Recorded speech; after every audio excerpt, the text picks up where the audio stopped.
जो मथुरा और वृंदावन है उसमें मेरे दादाजी के जो फादर थे उनकी एक गद्दी थी, जो हाथ को देखना, मस्त रेखा को देखना, ये सारा वो करते थे। वो गद्दी ट्रांसफर होती है, बाप अपनी गद्दी अपने बेटे को देता है। यीशु मसीह के बारे में तो उनको दूर दूर तक नहीं पता था। अचानक मेरे जिंदगी में क्या हुआ, मुझे दौरे पड़ने लगे, मेरे हाथ पैर मुड़ जाने, मुझे होश नहीं रहता था। मैं अपनी मम्मी को हमेशा हग करके सोती थी। तो जब मैंने दवाइयाँ बंद की, मुझे हर दिन ऐसा लगता था कि ये पंखा है, अगर मेरे माँ बाप बाहर चले जाएं तो मैं इसे लटक के मर जाऊं। समस्त को प्रभु जीशुंकर बहुमूल्य नाम मोर आंतरिक नमस्कार। ख्रीष्टर प्रिय भाई भौणी माने, आज भिडियो आम मैंने देखा एक साक्ष्य आम शुणा जे जने भौणी से किपरि प्रभु जीशु ख्रीष्ट पाक आसिले। जने ब्राह्मण परिवार एक भौणी प्रभु जीशु को विश्वास कले। एमिति तांको जीवन रे तांको परिवार रे एमिति कौन घटिला आ जा फल परवर्ती मुहूर्त से प्रभु जीशु ख्रीष्ट को निजर व्यक्तिगत उद्धारकर्ता बा त्राणकर्ता भाव में विश्वास कले। आजिकल लोक माने कहते जे देख जो माने ख्रीस्टियन होउचंती बा जो माने जीशु को विश्वास करुचंती आ से समस्ते अज्ञानी अशिक्षित छोट जातिर लोक माने ही होउचंती। किंतु शिक्षित लोक माने एजुकेटेड लोक माने आ बड़ जातिर लोक माने से केबे भी ख्रीस्टियन हेबे नहीं। एटा तांको भाषा रे, एटा होची आमानकर भाषा रे होची से जीशु को से विश्वास करिवे नहीं। किंतु प्रिय बंधुगण, आज भिडियो रे समानकर एई भूल धारणा को आमे माने खंडन करिबा एवं एई भौनिक मुहर आमे माने साक्ष्य सुनिबा जे ए भौनी जनक आओ भौनी जनक किपरि ब्राह्मण परिवार आसिले। से प्रभु जीशु ख्रीष्ट को जानी नथिले। प्रथम तांकर जीए जेजे से प्रथम जानिले आओ प्रभु जीशु ख्रीष्ट को आओ तापरे एई भौनी जनक प्रभु जीशु ख्रीष्ट को विश्वास कले। तेबे ख्रीष्टर प्रिय भाई और भौणी माने चलते आमे माने डायरेक्ट तांको मुखर आमे सुनिबा से केमिति प्रभु जीशु ख्रीष्ट को से विश्वास कले। मेरे जो पिताजी हैं उनके जो फादर हैं वो, उनका नाम भगवती प्रसाद था। अभी आज इस दुनिया में वो नहीं है।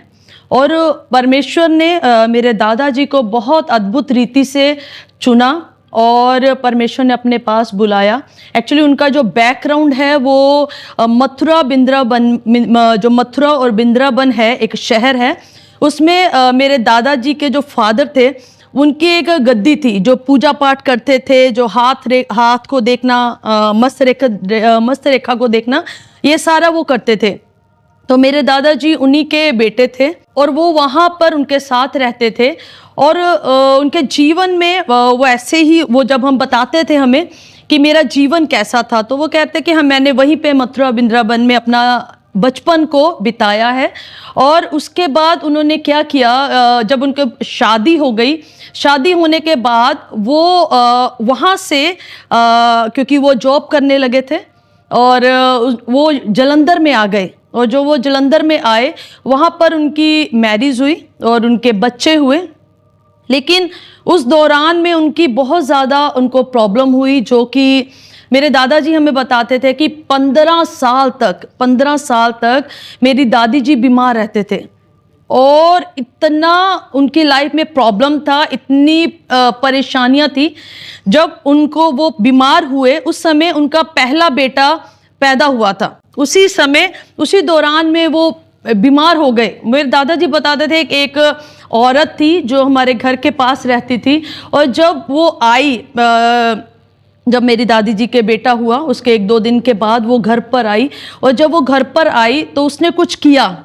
उसके बाद मेरी दादी जी धीरे धीरे बीमार होते गए और इतने बीमार हो गए कि उनको 15 साल तक वो बीमारी उनको थी। और मेरे दादाजी कहते थे हमें कि ऐसा कोई भी डॉक्टर, ऐसा कोई भी जो झाड़ फूक करते हैं या कोई भी पंडित को उन्होंने नहीं छोड़ा, क्योंकि वो उसी में से निकले थे। वो उसी में से उनको पता था कि हस्तरेखा और मस्तरेखा क्या है, वो उनको पता था। लेकिन उन्होंने कोई भी ऐसी जगह नहीं छोड़ी कि जहां पर वो जाएं और उनको ये विश्वास हो कि मेरी पत्नी ठीक हो जाएगी। उन्होंने सब जगह, और मेरे दादाजी कहते थे कि वहां से जो सामान मिलता था, जब किसी के पास जाते हैं, आज भी हम देखते हैं, अगर किसी के पास भी हम जाते हैं तो वहां पे क्या है कि वो कुछ ना कुछ देते हैं, भभूति हो गया या कुछ ना कुछ इवन देते हैं। और वो मेरे दादाजी कहते थे कि 15 साल तक जो सामान था, जो उन्होंने दिया था दादी जी की चंगाई के लिए, इतना सामान था, पूरी पोटली इतनी बड़ी थी, क्योंकि वो एक के पास जाते थे, वो ठीक नहीं होते थे, वो दूसरे के पास, कोई दूसरा ठीक कर देगा, अगर वो नहीं तो तीसरा नहीं तो चौथा, ऐसे करके वो उन्होंने 15 साल अपने बिता दिए। और जब मेरे दादाजी ने 15 साल के बाद उन्होंने वो इतने निराश थे अपनी ज़िंदगी में, इतने परेशान थे, तो क्योंकि उस दौरान उनके 3 बेटे और 1 बेटी हो गई, दादी जी फिर भी ठीक नहीं हो पा रहे थे। तो उन्होंने क्या किया, वो परेशान थे अपनी ज़िंदगी के मैं कि मैं क्या करूं, कहाँ जाऊं, क्योंकि यीशु मसीह के बारे में तो उनको दूर दूर तक नहीं पता था। क्योंकि आज का जो समय हम देखते हैं, सोशल मीडिया का समय है, और उसमें इतनी जल्दी लोगों, हर एक के पास फ़ोन है, और हर एक जन उस फ़ोन के द्वारा यीशु मसीह के वचन को सुन रहे हैं, जब पता चल रहा है उनको। लेकिन उस समय जबकि 1980 की 1960 या 65 की बात होगी, जब 70 की बात होगी, ऐसे ही कुछ होगा, मुझे करेक्ट डेट नहीं पता। तो उस समय तो वो कहते थे कि मैं कहाँ जाऊँ। मेरे दादाजी हमें बताते, क्योंकि मैं और मेरा छोटा भाई ज़्यादातर दादाजी के साथ ही रहे हैं, तो इस बारे में हमें ज़्यादा पता है। तो वो कहते थे कि मैं एक समय ऐसा आ गया था कि मैं निराश हो गया था कि मैं क्या करूँ ज़िंदगी में, और क्योंकि जो भी वो कमा रहे थे वो सारा इसी में, बाबे में जाना, और जो भी इस कहीं जाके उनको दवाई लेके आना, उसी में वो सारा पैसा जा रहा था, लेकिन आराम कोई नहीं था। तो मेरे दादाजी कहते थे कि एक दिन क्या हुआ, जब हम उनको पूछते थे बच्चे कि आपने कैसे प्रभु यीशु मसीह को अपनाया अपने ज़िंदगी में, कैसे प्रभु यीशु मसीह आपके जीवन में आए, और कैसे आपने जाना उन्हें कि वही एकमात्र सच्चा परमेश्वर है। तो उन्होंने बोला कि मेरा एक फ्रेंड था और वो प्रभु को जानता था, और जब वो प्रभु को जानते थे तो मैं एक दिन ऐसे ही निराश होकर सड़क में जा रहा था साइकिल लेकर, और वो दोस्त उन्हें मिला, और वो दोस्त उन्हें कहता है कि क्या हुआ, तुझे इतना परेशान है। तो उन्होंने बोला कि मेरे दादाजी ने बोला कि मैं क्या करूं, मुझे 15 साल से ऊपर हो गए और मेरी वाइफ ठीक नहीं है, और मेरा सारा पैसा ऐसे ही लग रहा है, मैं परेशान हूँ अपनी ज़िंदगी से, मैं अपनी जॉब देखूँ या फिर मैं अपने परिवार को देखूँ, मुझे कुछ समझ नहीं आ रहा। उस भाई ने मेरे दादाजी को बताया, जो कि प्रभु यीशु मसीह को वो जानते थे, उन्होंने बताया कि आप एक काम कीजिए, आप मेरे कहने से एक बार, थोड़ी दूर चर्च है यहाँ पर जहाँ पे दादाजी रहते थे, थोड़ी दूर चर्च है, आप वहाँ पर जाइए, और वहाँ पर जाकर आप एक काम कीजिए, आप प्रार्थना कराइए। तो जब दादाजी को पता चला कि इन्होंने तो यीशु मसीह के बारे में, क्योंकि ये जो बताया है, क्योंकि यीशु मसीह के बारे में जो अफवाहें हैं वो आज ही नहीं, पहले से भी है, ऐसे ही है। कोई यीशु मसीह को अच्छा नहीं समझता, कोई यीशु मसीह को सोचता है कि ये धर्म परिवर्तन है, ये गलत है, ये ऐसे है। तो कहीं ना कहीं दादाजी को भी पता था कि, क्योंकि लोगों की सुनते थे, उन्होंने बोला ठीक है, उन्होंने अपने दोस्त की बात को माना, सुना, और उन्होंने बोला ठीक है कि मैं ज़रूर जाऊंगा। लेकिन दादाजी के मन में वही हिंदुओं में से निकले और कट्टरपंथी में से निकल कर आए, तो उनके लिए कहना आसान था कि मैं जाऊंगा, मगर वो जा नहीं पाए, क्योंकि उनको वो सारी बातें जो रोकती थी। तो लेकिन कुछ टाइम ऐसे ही निकल गया, वो नहीं गए, और जब वो फिर ऐसे ही मुश्किलें चलती रहीं, ऐसे ही परेशानियां उनके जीवन में चलती रहीं, और उसके बाद कुछ समय के बाद फिर वही दोस्त उनको मिला। कुछ समय के बाद जब उनका दोस्त मिला, उन्होंने बोला क्या हाल है आपका। तो उनको पता तो था, क्योंकि वो भी उसी चर्च में जाते थे, उन्होंने दादाजी को वहाँ तो नहीं देखा था। लेकिन मैंने एक बात देखा है, मसीहत जो लोग हैं वो दूसरों को बड़ा प्यार करते हैं। दादाजी ने उनकी बात नहीं मानी, दादाजी उनके कहने से गए नहीं, लेकिन फिर भी वो दूसरी बार जब उनसे मिलते हैं तो दादाजी से पूछा कि क्या हाल है आपका। तो दादाजी ने बताया कि बिल्कुल ठीक नहीं है, मैं क्या करूं। उन्होंने बोला, मेरे भाई तू मेरा दोस्त है और मैं तेरी तकलीफ़ों को समझता हूँ, मेरे पास ऐसा कुछ नहीं है कि मैं तेरी तकलीफ़ों को हटा सकूँ, लेकिन एक नाम है यीशु मसीह का नाम, जिसने मेरे ज़िंदगी में भी बहुत बड़े काम किए हैं और वही आपके जीवन में भी बड़े काम करेगा, एक बार जाकर तो देखो आप।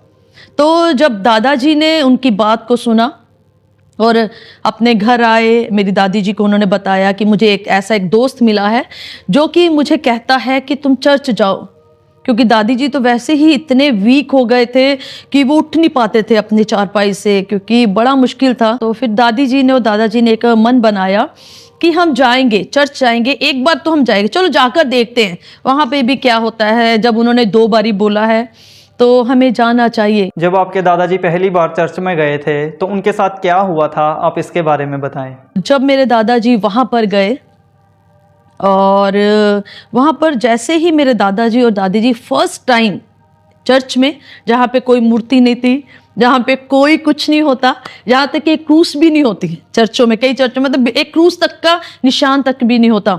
और वहाँ पर जब दादा दादी जी मेरे गए और मेरे दादाजी कहते थे कि जब हम फर्स्ट टाइम गए और पास्टर थे वहाँ पर, जब हमने उनको अपनी परेशानियों को बताया, दुख को बताया, उन्होंने बोला कि हम आपके लिए प्रार्थना करेंगे।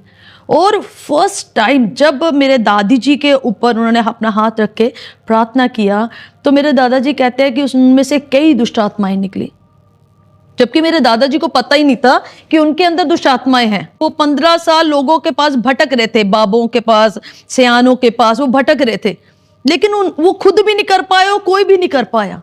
और फर्स्ट टाइम जब मेरे दादाजी वहाँ पर गए और दादी जी ने उसी समय उनके अंदर काफ़ी दुष्ट आत्माएं निकली और उसके बाद मेरे दादी जी गिर गए वहीं पे।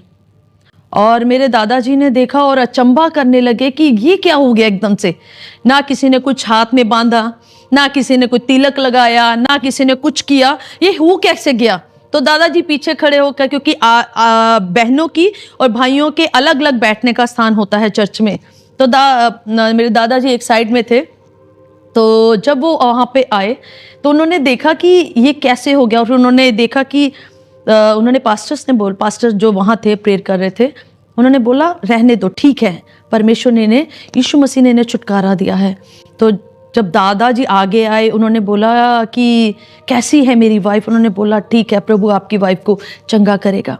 और उसके बाद दादाजी के मन में एकदम से वहीं पे विश्वास अंदर आया, क्योंकि उससे पहले यीशु मसीह को जानते नहीं तो विश्वास कहाँ से आएगा। उन्होंने पहली बार कुछ ऐसा देखा था, पहली बार जैसे चमत्कार कुछ होता है, उन्होंने पहली बार ऐसा कुछ देखा कि एकदम से चमत्कार कुछ हुआ। तो दादाजी जब वहाँ पे थे और पास्टर सबके लिए प्रार्थना कर रहे थे, तो दादाजी हमें बताते थे कि मेरे बचपन से मेरे कान बहते थे और उनके कानों का इलाज चलता था। कितनी उनकी एज हो गई, तब वो जब चर्च में गए तब तक उनके कान बहते थे, बस अंदर से मवाद सा निकलता था। तो जब उन्होंने दादी जी को देखा चंगा होते हुए, तो उन्होंने पास्टर को बोला, पास्टर जी प्लीज मेरे लिए प्रार्थना कीजिए। तो कह रहे दादाजी बोलते मैंने उनको बोला भी नहीं कि आप मेरे लिए, मेरे कान बहते हैं, कितने समय से, बचपन से वो कहते थे। लेकिन जब उन्होंने प्रार्थना किया और मेरे दादाजी के कान, जब उन्होंने चेक नहीं किया ऐसे करके, बस प्रार्थना करके घर चले गए। और जब वो घर पे गए और उन्होंने देखा कि मेरे कान पेन नहीं हो रहा, कुछ दर्द नहीं हो रहा, और शाम तक उन्होंने देखा कुछ बह नहीं रहा, क्योंकि चिपचिपा आता है कुछ। तो उन्होंने बोला मैं ठीक हूँ। उन्होंने एक दिन, क्योंकि संडे के बाद ही उन्हें चर्च जाना होता है, क्योंकि हर संडे चर्च लगता है, कई जगहों में अलग अलग दिनों में भी चर्च मीटिंग्स होती हैं। लेकिन वो वहाँ पर जब गए और उन्होंने चंगाई को पाया और मेरी दादी जी उसी समय चंगे हो गए, और परमेश्वर ने उनके जीवन में इतना अद्भुत काम किया। जो एक बेटा जो पंडित फैमिली से आया और जिनके परिवार वाले इतने ज़्यादा मूर्ति पूजा को मानने वाले, इतना उनका, जहाँ क्योंकि उनकी गद्दी थी, मेरे दादाजी के पापा की गद्दी थी, तो वो गद्दी ट्रांसफ़र होती है, जब बच्चे बड़े हो जाते हैं तो बाप अपनी गद्दी अपने बेटे को देता है। लेकिन दादाजी वो नहीं ले पाए, उनको पता था लेकिन वो नहीं ले पाए। और जब दादी जी ठीक हुए और उसके बाद उनके जीवन में इतना विश्वास आ गया, कहाँ से आया वो मुझे नहीं पता, क्योंकि प्रभु कर सकता है। सच में बाइबल में जैसे एक बात लिखी है, तुमने मुझे नहीं चुना, मैंने तुम्हें चुना है। और मेरे दादाजी को मेरे परमेश्वर ने, जो हम कहते हैं यीशु मसीह ने चुना, बहुत बड़ी बात थी, क्योंकि वो उनका उस दिन उनका उद्धार का दिन था। उस दिन उन्होंने अपने जीवन को बदला। आप यकीन नहीं मानेंगे, उस दिन क्या हुआ, मेरे दादाजी घर आए, फर्स्ट दिन गए और चंगाई को देखा, मेरे दादी चंगे हो गए और घर आए। मेरी दादी जी को वहीं पे, क्योंकि वीक थे, और उन्होंने बोला कि अभी थोड़ा टाइम यहीं पे रहने दो। घर से थोड़ी दूर ही चर्च था, तो उन्होंने बोला ये वीक है, आप इनको थोड़ी देर यहीं रहने दो, हम इनके लिए और प्रार्थना करेंगे। और जब मेरे दादाजी घर आए, अपने उनके बच्चे घर ही पे थे, जो मेरे पापा वगैरह थे वो घर ही पे थे। तो जब वो घर पर आए, उन्होंने जो भी उनके घर में जितना भी 15 साल में सामान था, चाहे वो कलावा हो, कुछ भी हो, इस बारे में मुझे इतना नहीं पता, क्योंकि हमने कभी इसमें, क्योंकि मेरे दादाजी के आने के बाद हमें पता ही नहीं है, तो लेकिन दादाजी हमें बताते थे जो भी सामान था वो देते हैं। इतना कहते, वो इतना सामान ज़्यादा था। उन्होंने एक चद्दर लिया, वो चद्दर के बीच में सारा सामान रखा, पूरे घर को साफ किया और उठाया और साइकिल पे रखा, और जाते समय एक नहर थी उसमें फेंका है। और मेरे दादाजी कहते हैं कि मैंने आज सच्चे परमेश्वर को जान लिया, और जो जिंदगियों को बदल सकता है, जो चंगाई दे सकता है, जो मुर्दों को जीवन दे सकता है। कि वहाँ पे आपको ये बात बताऊंगी कि वहाँ पे सिर्फ दादी जी अच्छे नहीं हुए थे, वहाँ पे कई लोग थे उस समय जो बीमारी से चंगे हुए थे। तो जब दादाजी ने उनको देखा तो उनका विश्वास प्रभु में इतना बढ़ गया कि उन्होंने फिर, जब तक वो जीवित रहे, उन्होंने कभी भी, मैं कहूँगी कभी भी पीछे मुड़कर नहीं देखा। और फिर रेगुलर चर्च जाना शुरू हुए, और जैसे जैसे चर्च जाते रहे, उनको प्रभु यीशु मसीह के बारे में और पता चलता रहा। तो उसके बाद जब तक वो जीवित रहे, मेरे दादी जी और दादाजी, उनके जीवन में वो समस्याएं जो पहले थी वो कभी नहीं हुई।